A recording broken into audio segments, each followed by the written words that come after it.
Как не вы, знают проблемы Земли, как его использовать, какие инвестиции нужно вкладывать, какие технологии. Это надо быть специалистом, надо обучать людей, покупать технику, обрабатывать землю, да? Вот все технологии соблюдать, но при этом самое главное использовать землю. Поэтому государство никому чужому не дает землю, оно дает вот вам, те люди, которые болеют за это дело, наши граждане. И те вопросы, которые вы сейчас поднимаете, я хочу сказать, что в нашем регионе тоже мы сейчас приглашаем людей. И в рамках общественного совета это все будем обсуждать. И все эти предложения мы дадим в комиссию, которая создана при правительстве. И вот все ваши предложения, и еще будут предложения от населения, мы на обсуждение вынесем. Поэтому это очень важный вопрос.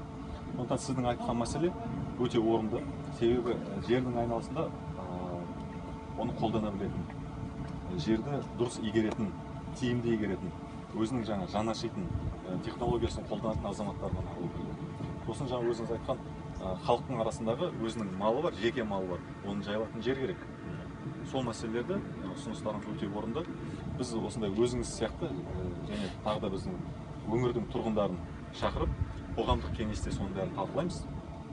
Бүкіл ұсыныстарыңызды алып, жаңағы үкіметтің қабылданған комиссиясына ода енгізуге біз дайынбыз. Бұндай ұсыныстарды жинақтауға біз шақырамыз сіздерді. Өте орынды мәселелер көтеріңіз. Рахмет.